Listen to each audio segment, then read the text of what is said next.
Muchos países del mundo celebran el haberse independizado de alguno de los imperios del pasado. Después de haber sufrido por siglos o décadas bajo la opresión, la injusticia y el abuso de quienes los gobernaban, el sentimiento de libertad, de independencia, es irreemplazable. Por lo regular, el costo de dicha independencia implica el sufrimiento y sacrificio de muchos en pro de una causa por el bien común.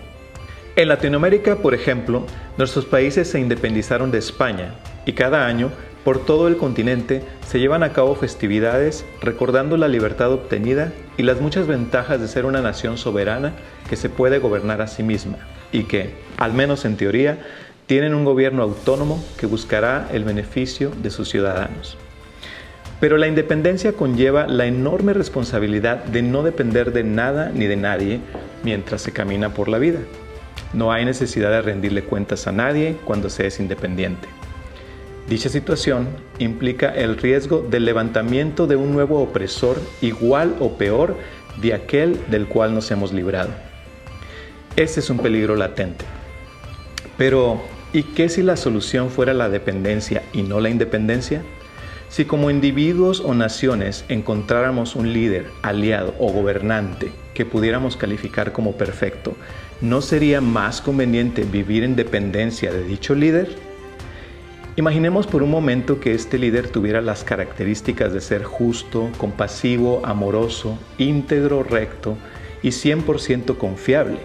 Por supuesto que nos convendría depender de alguien así, pues eso es exactamente lo que tenían Adán y Eva en el huerto del Edén, a un creador todopoderoso, omnisciente, omnipresente y con un amor perfecto, expresado en todo momento, con el mejor plan de vida y con las mejores intenciones posibles: bendecir a aquellos a los que Él había creado a su propia imagen. Además, los había dotado con todo lo necesario para alcanzar su máximo potencial y cumplir con el propósito para el cual fueron creados: reflejar la naturaleza divina implantada en sus corazones, amando a Dios y a su prójimo de manera perfecta, creando a partir de lo creado y glorificando a su Creador con sus vidas perfectas. ¿Qué podría salir mal en un plan como ese? Adán y Eva se encontraban en el inicio de la carrera de la humanidad y listos para cumplir con el mandato cultural. Sean fructíferos y multiplíquense, llenen la tierra y gobiernen sobre ella. Pero más importante aún que gobernar sobre la tierra era la relación personal de amistad que tenían con Dios y de la que gozaban todo el tiempo. La Biblia dice que ellos se paseaban en el huerto con Dios y que tenían una comunión perfecta con Él. Caminando de la mano de su Creador, su futuro estaba garantizado. Y sin embargo, en la primera oportunidad que tuvieron, Adán y Eva tomaron la terrible decisión de hacerle a Dios una declaración de independencia. No se conformaron con haber sido creados a la imagen y semejanza de Dios. Después de todo, ¿a quién le gustan los segundos lugares, cierto? Tentados por la idea de llegar a ser como Dios, cayeron en el engaño de una siniestra criatura que sembró en sus mentes y corazones la duda con respecto a la integridad de su Creador y cometieron alta traición contra Él. Todo esto fue posible porque Dios decidió otorgarle al ser humano el libre albedrío, es decir, la capacidad de elegir entre obedecer o desobedecer. Ante la única restricción que Él les dio, ellos decidieron hacer las cosas a su manera y explorar la idea de adquirir un conocimiento que quizás Dios les estaría ocultando por alguna razón. Pusieron en tela de juicio la integridad de Dios y decidieron no confiar en sus palabras. Al verse en la encrucijada de la decisión, optaron por la desobediencia deliberada. La oferta de aquella criatura era demasiado buena para ser rechazada. Dios sabe que en cuanto coman del fruto, se les abrirán los ojos y serán como Dios, con el conocimiento del bien y del mal. ¿Por qué conformarse con ser como Dios cuando pudieran ser dioses ellos también? Y fue así como Adán y Eva declararon su independencia. Decidieron desobedecer y hacer las cosas a su manera. Ahora sí serían autónomos y podrían gobernarse a sí mismos. Dicho acto de desobediencia trajo como consecuencia lo que Dios claramente les había advertido, y fue así como entró el pecado en el mundo. Algunas de las consecuencias fueron inmediatas, como la muerte espiritual, y otras a largo plazo, como el dolor, el sufrimiento y la muerte física. La comunión que existía entre los seres humanos y Dios se rompió y permanecería rota de manera indefinida hasta que Dios mismo le diera solución al problema de esta rebelión de proporciones cósmicas.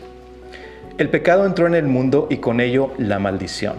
Adán y Eva habían decidido ponerse a disposición de la influencia del mal y ahora estaban atrapados en una condición llamada muerte. Una condición que acompañaría a la raza humana desde entonces, transfiriéndose de generación a generación y afectando negativamente todo aquello que fuera tocado por el pecado. En su raíz etimológica más simple, la palabra pecado significa errar al blanco, lo que quiere decir que debido a la presencia del pecado en la vida de los seres humanos, estos ya no serían capaces de cumplir a plenitud los propósitos por los cuales fueron creados. El pecado no solo había afectado la relación entre Dios y el ser humano, sino también la relación entre ellos mismos.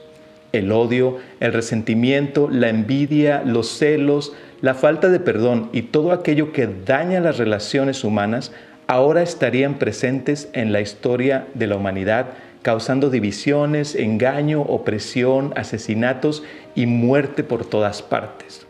Por ejemplo, hace un par de años, los encabezados de los principales noticieros de los Estados Unidos anunciaron la masacre de más de 20 personas muertas y muchas más heridas en un centro comercial en El Paso, Texas.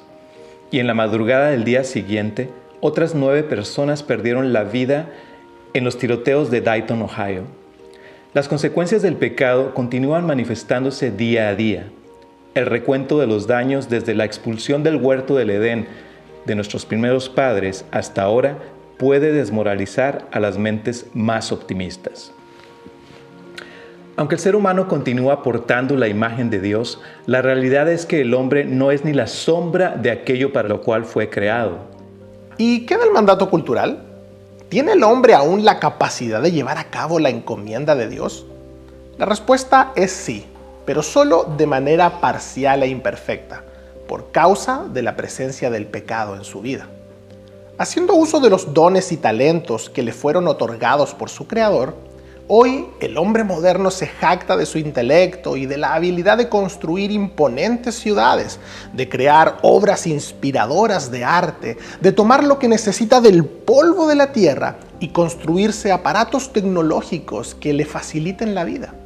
Se crea un sinfín de distracciones y entretenimiento que le ayuden a silenciar la voz de su conciencia, que le dice a gritos que algo anda muy mal con la raza humana.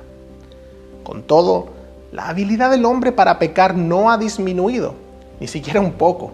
De hecho, la historia nos comprueba que cuando la raza humana parecía estar llegando al pináculo de su desarrollo industrial, económico y académico, dejó tras de sí más de 100 millones de muertos en las guerras del siglo pasado.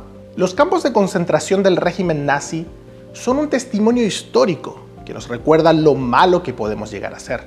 El ser humano no puede negar su herencia de pecado. De hecho, el filósofo y reportero inglés Malcolm Muggeridge escribió: «La depravación del hombre es la menos popular de las doctrinas cristianas y a la vez la más fácil de verificar empíricamente».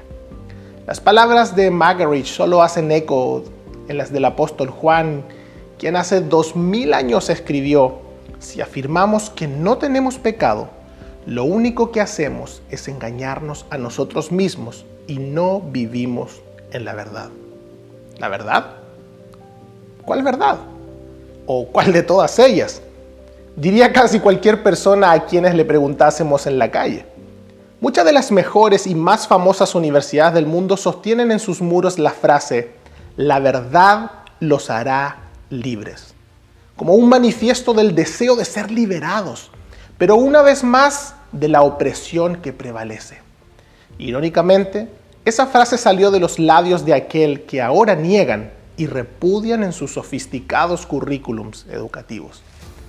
Esa verdad fue anunciada desde el inicio de la historia de la humanidad, dándole a Adán y Eva un rayo de esperanza, algo que les permitiera calmar la voz del remordimiento en sus conciencias y les aligerara la carga del dolor y del sufrimiento que estaban a punto de experimentar por el resto de sus vidas.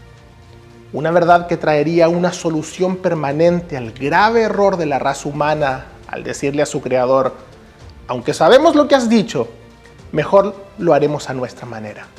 Un error que seguimos cometiendo a nivel individual y como sociedad, pese a las trágicas consecuencias. En nuestro próximo capítulo exploraremos dicha promesa.